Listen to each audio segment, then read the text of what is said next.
한국의 한 식당, 잘 차려진 한정식이 한상 가득한 식단이 눈앞에 있습니다. 외국인들의 놀라운 반응 사이로 한 일본인이 잔뜩 찌푸리고 있는데요. 쓸데없이 음식이 너무 많은데요. 다 쓰레기통으로 가는 거 아닌가요? 이 많은 그릇은 설거지도 제대로 안 되겠네요. 정말 후진국스러워서. 일본인의 말을 듣던 독일인이 그 입 좀 다물라며 언성을 높였는데요. 한국 식당에서 과연 무슨 일이 있었던 걸까요? 저는 독일에서 요리 연구가로 활동하는 조세핀입니다. 제가 속한 곳은 세계요리연구협회에서 만든 연구기관인데요. 그곳에서 세계 음식의 발달과 문화에 대한 연구를 진행하고 있어요. 이 일 덕분에 저는 최근에 한국과 일본을 다녀왔는데요. 제가 이렇게 사연을 올리는 이유는 제가 경험한 한국에 대해 이야기를 해보고 싶어서입니다. 저희 집안은 오랫동안 요리와 관련된 일을 했습니다. 요리사는 물론이고 독일에서 유명 레스토랑을 운영하는 것이 가업이기도 하고요. 독일에 오는 많은 관광객들을 보았기 때문에 제가 아시아로 여행을 굳이 가지 않더라도 아시아인들의 취향과 특이함을 조금 알고 있습니다. 저는 솔직히 말하면 한국 여행 전에는 한국, 중국, 일본을 비롯한 아시아인들에 대한 선입견을 갖고 있었어요. 선입견과 경계심을 넘어서 약간의 혐오도 좀 있었습니다. 죄송합니다. 하지만 지금은 전혀 없으니 너무 속상해하지 말아주세요. 부모님이 운영하시는 레스토랑에 종종 일을 하러 가면 최근 몇 년 동안 프랑크푸르트를 방문하는 아시아 관광객들이 많은 것을 느낄 수 있어요. 제 머릿속에 가장 먼저 떠오르는 것은 엄청 시끄러운 관광객들입니다. 나중에 알고 보니 대부분 중국인이라는 걸 알게 되었죠. 너무 시끄럽게 하다 보니 제가 몇 번 조용히 해달라고 부탁을 할 정도였어요. 하지만 그때마다 중국인들은 자기네들이 호탕한 성격이라 목소리가 크다면서 되려 괜찮다고 그러는 것 아니겠어요? 중국인들은 식사를 다 하고 디저트를 먹는 동안 스마트폰으로 유튜브를 크게 틀어놓는다거나 왁자지껄 떠드는 분위기가 일상적입니다. 심지어 저희 레스토랑에서 식사를 마치고 나서 마작을 한 적도 있습니다. 정말이지 어이가 없어서 당장 나가달라고 소리쳤지 뭐예요. 아시아 대국이라는 사람들이 뭐 저런 건지 참 여러모로 충격을 받았습니다. 반면에 일본인과 한국인들은 레스토랑 예절이 좋습니다. 그런데 제가 한국에 대한 선입견을 가진 이유는 바로 마늘 냄새 때문입니다. 저는 마늘 냄새를 너무 싫어하고 마늘이 들어간 음식도 거의 안 먹는 편입니다. 요리 연구가로 활동하고 있어 식재료에 대한 편견이 없어야 하는데요. 유독 어렸을 때부터 마늘 냄새에는 취약했거든요. 그때는 모든 유럽 국가들이 마늘을 싫어할 거라 생각했습니다. 요리 연구가로 활동하면서 마늘의 역사를 공부하게 되고 나라마다 마늘에 대한 음식 문화를 배우다 보니 정말 훌륭한 식재료라는 걸 알게 되었습니다. 유럽이라고 해서 마늘을 다 싫어하진 않아요. 프랑스와 스페인, 이탈리아는 마늘을 좋아하는 라틴 문화권에 있고 영국, 독일, 북유럽 쪽은 마늘을 싫어하는 게르만 문화권입니다. 맛있는 요리로 유명한 프랑스에서 마늘은 미식가들을 위한 음식입니다. 대신 식사 후 냄새가 나지 않도록 유제품, 파슬리 같은 것으로 입가심을 하죠. 프랑스 음식 부야베스는 해산물과 감자, 토마토 등의 마늘을 넣어 끓인 스튜로 매우 인기가 좋은 음식입니다. 스페인과 이탈리아에서는 밥과 국수 요리에도 마늘이 들어갈 정도거든요. 하지만 제가 사는 독일은 그렇지 않아요. 독일과 영국은 마늘을 싫어하는 나라인데요. 독일보다 영국이 더욱 심하답니다. 영국에서는 산업화가 되면서 위생관념이 퍼졌는데 마늘이 입냄새와 채취를 유발한다는 이유로 산업화 이후부터 혐오 대상이 되었습니다. 그래서 종종 영국인들은 마늘이 들어간 음식을 보면 프랑스 음식이냐며 비아냥대기도 합니다. 영국이 마늘을 싫어한 유명한 사건도 있죠. 엘리자베스 여왕 2세가 이탈리아를 방문할 때 요리에 마늘을 빼달라고 요청했었답니다. 이탈리아는 음식에 자부심이 강한 나라다 보니 엘리자베스 여왕의 요청은 이탈리아의 자존심을 제대로 건드린 사건이었죠. 이야기가 좀 돌아갔는데요. 독일인은 대체로 마늘 냄새를 좋아하지 않아요. 버스에 타도 마늘 냄새 나는 한국인을 경험했다는 얘기도 많아요. 한 번은 레스토랑에 찾아온 동양인 관광객들이 홀을 관통해서 지나가는데 마늘 냄새가 너무 많이 났어요. 딱 보자마자 한국인이라는 것을 알았거든요. 그 이유는 한국인들의 마늘 사랑에 대해서는 이미 잘 알고 있었던 거죠. 한국인의 마늘 사랑은 세계에서 으뜸입니다. 대부분의 음식에 마늘을 넣고 그것을 만병통치약으로 칭송하고 그 매운 것을 날로도 잘 먹기도 합니다. 한국인이 중국인들처럼 다른 사람에게 피해를 주는 행동을 한 건 아니지만 어쨌든 문화의 차이로 인해 저는 아시아에 대한 선입견을 갖게 된 건데요. 그랬던 제가 요리연구원에서 요청한 현대 아시아 음식 문화에 대한 보고서를 쓰기 위해 비행기에 올랐습니다. 2개 팀이 나누어 한 팀은 일본으로, 나머지 한 팀은 한국으로 가게 되었는데요. 우리 연구원에는 일본인 메구미 씨가 있었기 때문에 한국 팀에는 저와 메구미 씨를 비롯해 5명이 가게 되었습니다. 그치만 메구미 씨와 한국으로 가는 것은 너무 불편한 일정이었습니다. 그녀는 한국보다 일본이 낫다는 우월감이 몸에 배어 있었습니다. 처음에 자국인 일본의 연구팀에 합류를 희망했다가 거절당하자 한국팀으로 오게 된 것인데요. 영 못마땅하면 이번 연구에서 제외시켜 달라고 하면 될 것인데 또 굳이 한국팀에 합류를 하겠다는 거였어요.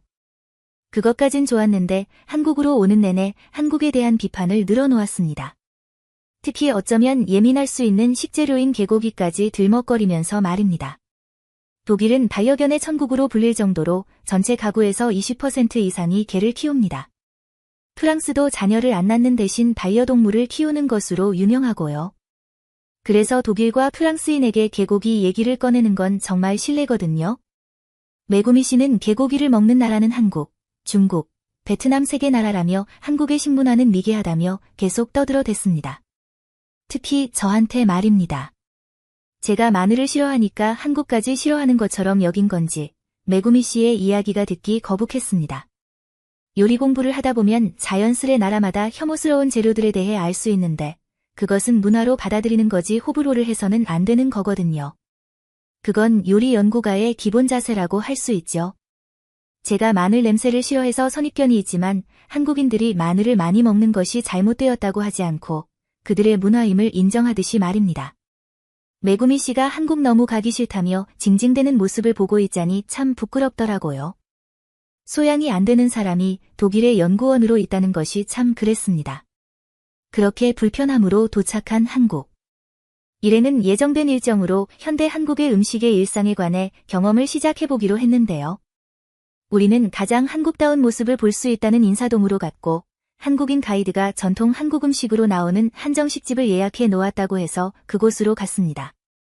메구미 씨는 그래도 한국으로 온 연구팀에게 의사는 물어보고 식당을 정해야 하는 것 아니냐며 불만을 토로했는데요. 한국인 가이드는 양해를 구하면서 오자마자 식사 시간이기도 했거니와 독일의 연구원에서 한국인이 많이 가는 일반 음식점 3곳을 반드시 다녀와야 한다는 일정을 넣었기 때문이라고 했죠. 저는 그냥 따지지 말고 들어가 보자고 했고 분위기부터 한국스러운 한정식 집을 가게 된 것이죠. 정말 많은 음식이 나왔습니다. 그 부분은 솔직히 흡족스러웠습니다. 가이드에게 가격을 물어보니까 많이 나온 음식에 비해서는 저렴하더라고요. 말 그대로 가성비가 뛰어난 식단 구성이었어요. 하지만 김치와 여러 가지 나물, 무침들 그리고 마늘보쌈 등등 딱 봐도 한정식에는 마늘이 많이 들어갔다는 걸 눈으로만 봐도 확인할 수 있었습니다.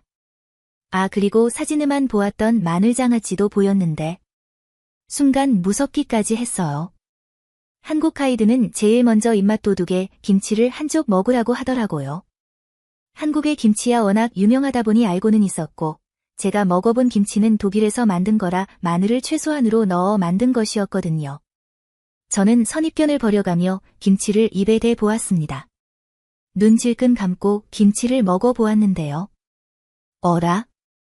이거 뭐지? 근데 맛이 독일 한식당에서 먹었던 아주 역겨운 김치 맛과는 확연히 달랐습니다. 순간 저도 모르게 이 음식이 진짜 김치인가요? 했더니 한국인 가이드는 한참 크게 웃더라고요.